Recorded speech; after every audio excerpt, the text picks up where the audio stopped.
ღვინის წარმოება სურვილი ყოველთვის ჰქონდა, მაგრამ 2014 წელს უკვე შევძელი განხორციელებინა ეს ყველაფერი. დავიწყოთ ვენახის გაჯანსაღება ორგანული მეღვინეობის პრინციპებით და ბიომეღვინეობის პრინციპებით.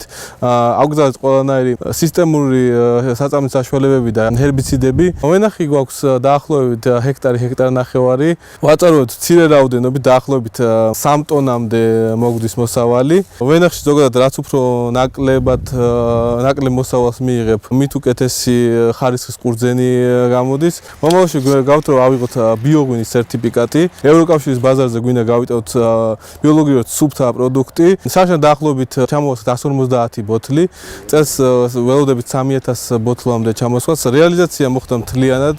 მოლაპარაკებებს ვაწარმოებთ რამოდენიმე ექსპორტიორთან, მათ შორის რუსეთში, დიდ ბრიტანეთში უკვე იგეგმება მომავალი კვირიდან ღვინის გატანა ექსპორტი. ევროკავშირის ბაზარი მიმზიდველია პირველ რიგში იმითომ, რომ ესეთი მცირე მეღვინეები, როგორც ჩვენ ვართ, აწარმოებენ მცირე, მაგრამ ხარისხიან ღვინოს და შესაბამისად მცირე რაოდენობით ხარისხიანი ღვინოზე ყველაზე დიდი მოთხოვნა არის ევროპაში. დავიწყეთ გოდერძიშვილების საგვარეულო ღვინის მარნის რესტავრაცია. ვანარანია თვითონ მე-19 საუკუნის.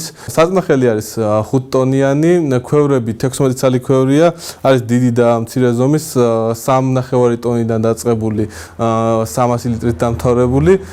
თვითონ მოცულობა არის 40 ტონა დაახლოებით. სარესტავრაციო სამუშაოები ტარდება, რათა მივიღოთ ტურისტები. ჩვენ დაგეგმილი გვაქვს საქმიანი ეზოს მოწყობა, საქართველოს ეზოს მოწყობა, სადაც იქნება თონეში პურის გამოცხობა, ჩურჩხელის ამოვლება და სხვა აქტივობები, რომლებიც იქნება ღვინის დეგუსტაცია, ქვევრის გახსნა და ასე შემდეგ, რომლებიც ასე აინტერესებს ტურისტებს.